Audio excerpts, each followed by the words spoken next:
Hi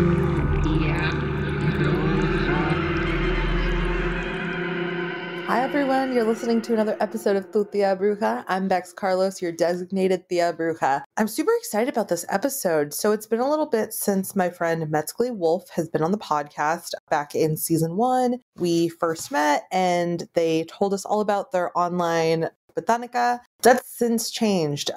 They are now working on a wolf dog sanctuary, the Blackmoon Wolf Dog Sanctuary. They do amazing work and save wolf dogs. There's a lot of different wolf dogs that are being bred, and then there's not enough people to take care of them. And right now at shelters, it's just really hard to get pets in. I know my sister fosters cats from time to time because there's no space in the shelter. So if it's incredibly hard for just domesticated pets, imagine how much harder it is for a wolf dog. You know what I'm saying? So Mētztli does this work and they are getting everything going so that they can incorporate Mia, who is going to be the 7th addition to the sanctuary. It's a race against time, y'all. We don't want her to be euthanized. And if you find yourself stuck between two worlds, as I do, and definitely wolf dogs do, I think that this is an episode that you should listen to because it really kind of explains why we should all care about this sort of work. So listen to the episode and let's talk about it. Jazzy, come here, Jazz. You know, lay down. Yeah?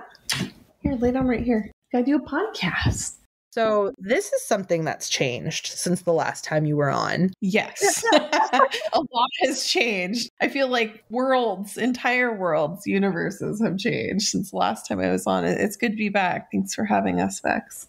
Yeah, thank you for being here. So we kind of just jumped right into it. Today, I'm really blessed and thankful for the universe bringing Mētztli Wolf and myself together. You have a wolf sanctuary. That's how different, because the last time you were here, you were like, I do these candles and this and everything I do is me. You had a lot of stuff going on. Can you give us a little bit of update for, the folks that maybe don't keep up with you as much as like I do, your life in a nutshell? Totally. Back then, it was all a dream. We used to read Word Up magazine. No, I'm just kidding. Really though, like all of that stuff you're talking about, like I was doing all of that stuff and the Wolf Sanctuary was very much end game. Like I'm doing all of these things on the hope that this dream will come true someday in the very distant future. And the universe had other plans, and here we are some years later, but much sooner than I ever imagined it would be. And yeah, full-blown wolf dog sanctuary out in the middle of the wilderness, and life looks so much different personally and collectively globally too. I don't remember what year that was, Bex, when you first had me on, but I know it's been some time. So it was when we were in the peak of the pandemic stuff. So 2020, it's been 2 years. When did you, honestly, everything kind of since 2020 all blends in together. Uh-huh. When did everything really set in motion with the sanctuary? Okay, so really, in terms of like, there's different points in time I could point to. There could be the point in time, like, was it like 5 or 6 years ago? I went to the first wolf sanctuary I ever went to and had a huge pivotal moment where I realized that, it was just something like I was ordained to do, it felt like. And then there's the time when we last spoke where like it was a dream. It was something in the plans of, kind of like one day when I grow up.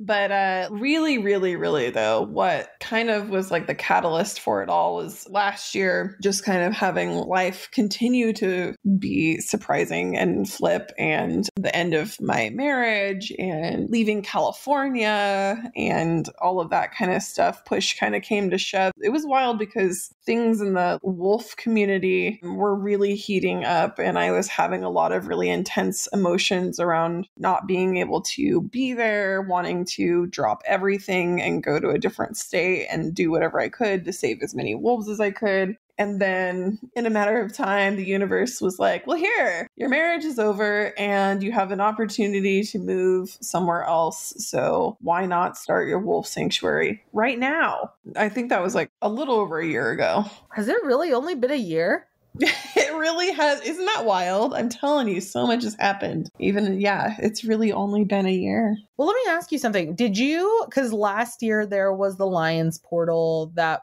and I feel like the Lions Portal is very powerful all the time. Yeah. But there was something about the one last year that was especially, and I can't remember what it was off the top of my head, that I just felt was a lot more powerful than years in past. If you were someone who was like trying to manifest that and used all that energy to make that so, I imagine that probably sped the process along a lot quicker. Yes. Well, and last year was a Lions Gate year. This year, it's the Phoenix Gate, which I'm sure myself and perhaps you, Bex, and folks listening are like, oh, this year's a Phoenix year, huh? Oh, that makes sense. And then, next year's an Emerald year. Hopefully that means bountiful, abundant things for all of us. But yeah, that energy in particular, that Lionsgate portal, but it happening on a Lionsgate year also, I'm sure had a lot to do with it. That makes sense. And I know that you're someone who keeps on top of all of the different astrological happenings. You, with the knowledge that you have, I feel like you just have the skills to make the most of it because now it's happening. I'm so happy for you. I see the joy that it really brings you to take part and have this be part of your everyday,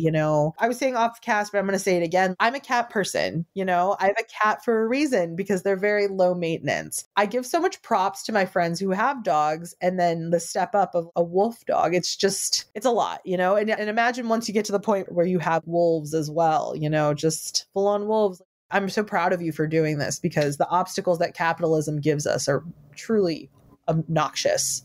Thank you. Yeah.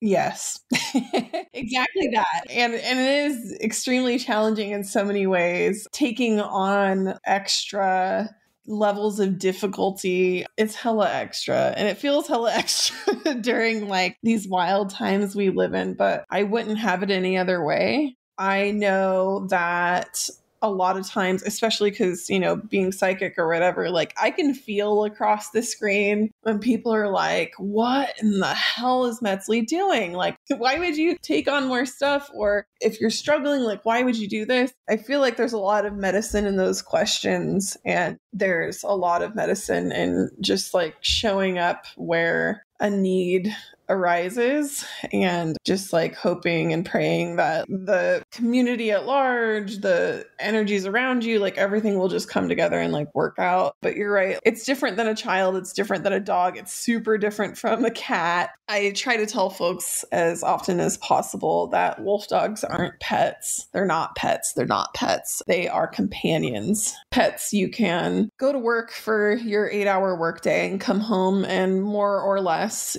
things will be okay.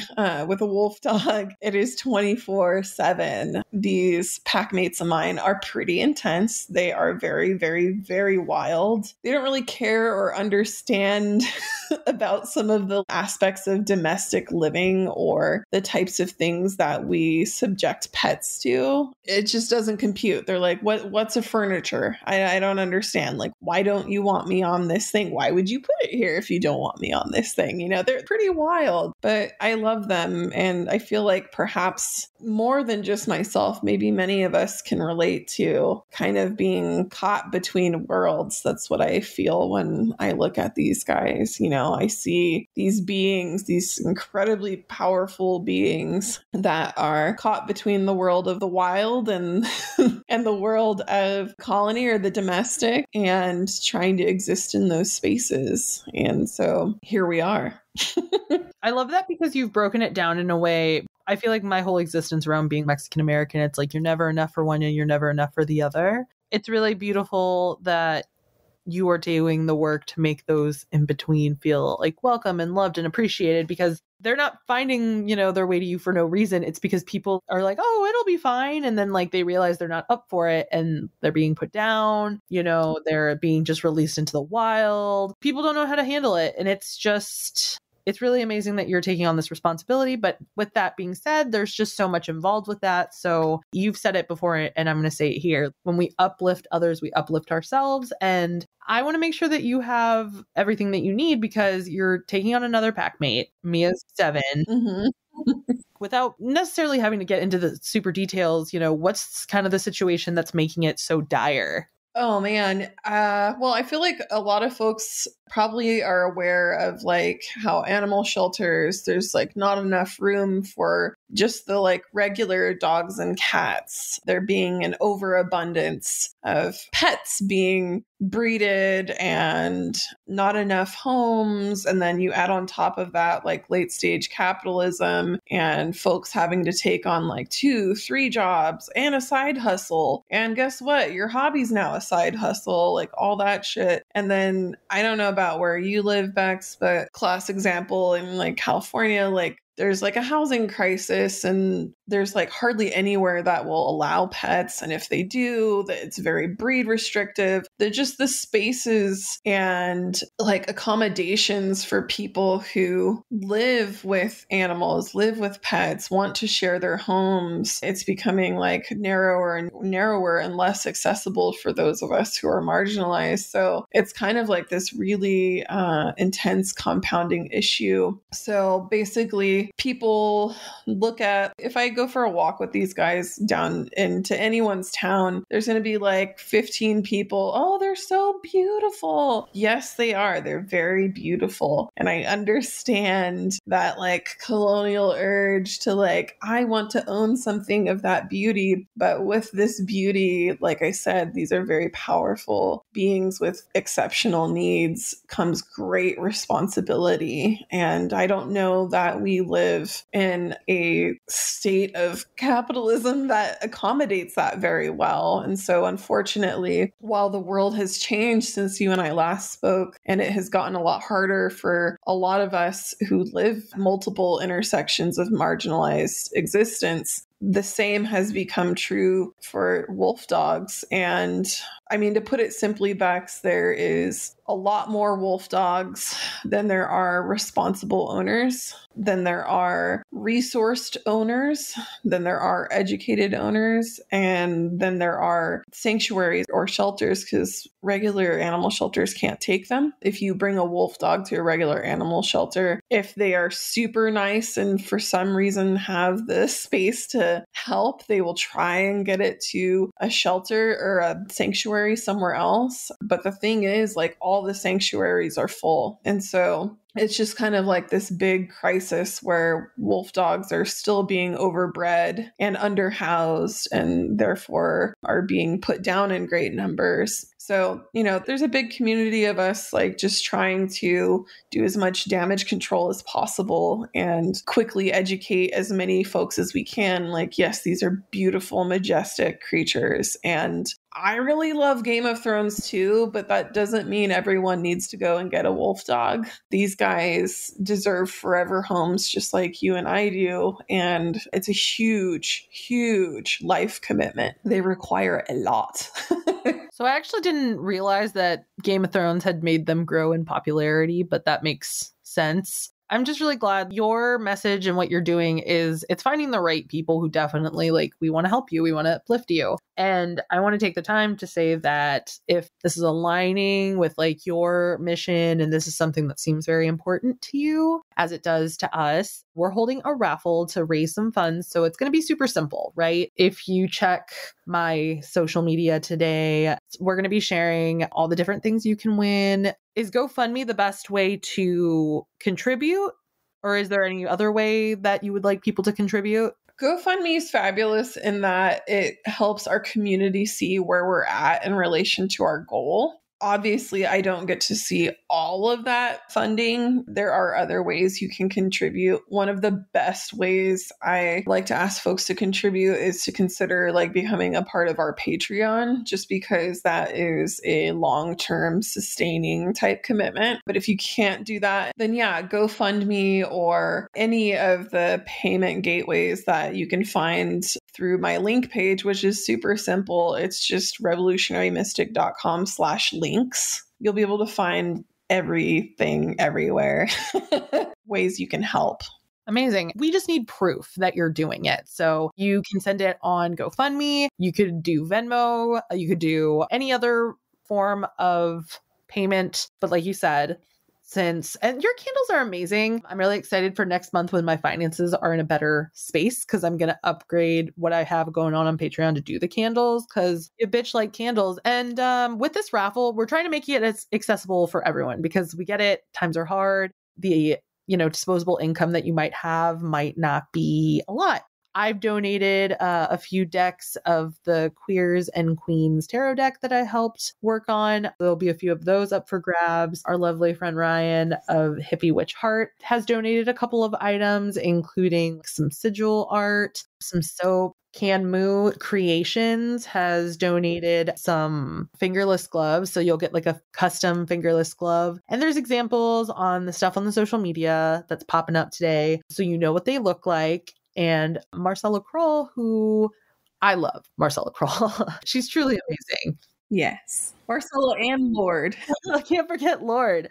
You know what? I would really love for someone to make like a cute caricature of the both of them if they haven't already. So I'm also putting that into the universe for someone to manifest that. But she is so gracious, and we talk very highly of her products here. She's donated one of each of her different divination decks. There are 4 of them.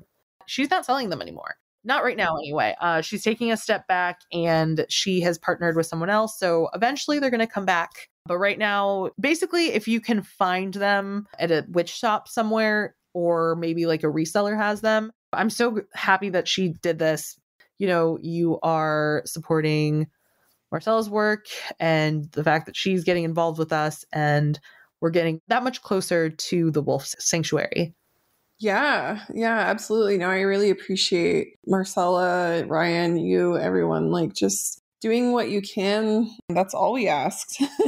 Not even just for like us ourselves, like obviously like for helping us with the Wolf Dog Sanctuary, but just like in response to one another, everyone who needs help these days in general, like this is the way to do it, is to just contribute what you can. We talk about it all the time, right, Bex? Like whether it's your time or donating something or literal funds, like all of it's super appreciated.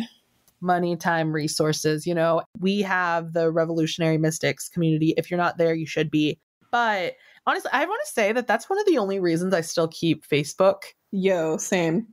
Yeah, because that group, we help each other when shit gets real. And I'm really blessed to have found this space and know all of you and be able to work together on things like this. And we really do this a lot. This isn't anything out of the ordinary for us. And it's so cool because we've also been able to inspire a lot of people to like hold raffles of their own. And it's just like, look at that. We've helped people understand, and therefore we are also just making our community so much stronger. I love that, Yeah, I love that too. It's a lot of folks' favorite space from what I gather. That just like, it makes my heart feel really good because it is just like a special part of this thing. Facebook, most of us are like, this is the only reason why I'm still on Facebook. And that's pretty incredible, to be holding that kind of resourceful, helpful, loving, caring community amidst Facebook of all places. I was going to say, I think that that's the biggest irony of all, is that like Zuckerberg sucked us all in and there we still are. But have you ever seen the movie The Social Network? I have not.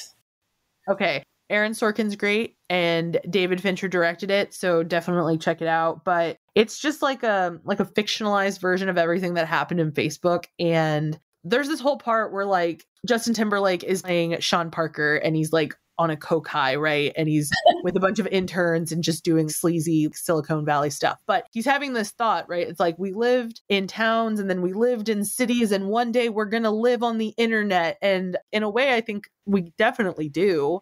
Yeah. So it's nice to have these spaces, that remind us that humanity is a thing. Yeah, absolutely. And I don't like to use the term safe space because I don't necessarily believe any space is completely safe, but I will say it is a safer space, and it is one that is absolutely centered in community and like rooted in love. And, for that, I'm super grateful.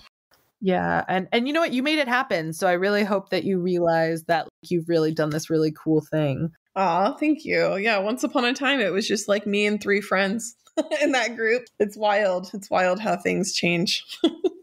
Where can we send folks to just keep up with you and, keep up with the pups? Well, you can find me on a lot of platforms. The one I'm most on, I would say, would be Instagram. That would be at revolutionary_mystic with both words spelled correctly. And the reason why I'm saying that is because there are so many imposter accounts out there. If you start to try to type in Revolutionary Mystic on Instagram, you're going to get a plethora of options. You will know that it is my page if you see that it's like upward of 15,000 followers. And there's even a highlight that talks about the imposter accounts. So as much as they like replicate everything I do, I highly doubt any of them are going to put that on their profile. So I'm hoping that that's like one of the ways that folks can know, like, you are for sure connecting with me and Revolutionary Mystic and the Sanctuary, and not like a weird spam bot account from who knows where on the planet pretending to be me. You know what I mean?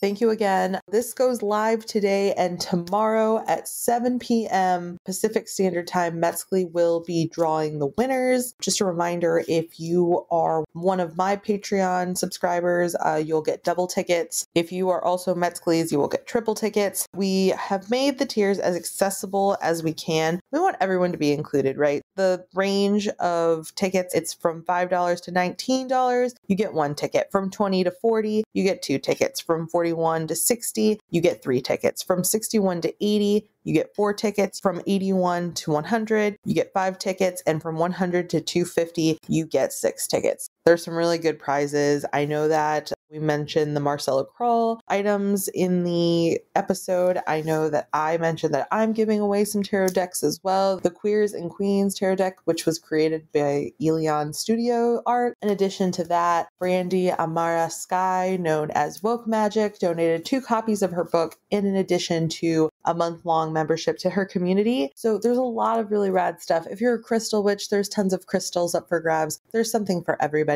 Be sure that if you want to get involved in the raffle, I just need to see proof that you donated. You can send that proof to my email, which is bexbcaston@gmail.com, or you can just send me a DM. Just be like, hey Bex, I donated. Here's my Venmo donation, or here is my GoFundMe donation, or PayPal, or whatever. I just need to see proof that you're sending money to support, and you'll be entered to win. If you want to see all the raffle information as it's happening, remember you can log on to Facebook, and the group is Revolutionary Mystic. Mētztli will be announcing all of the winners, and if you are not there, that's fine. We will get in contact with you and let you know if you've won. Thanks again for listening. Thanks again for doing your part to save the wolf dogs. I appreciate you. I love you. Thank you for being in this space. Have a good one. Bye.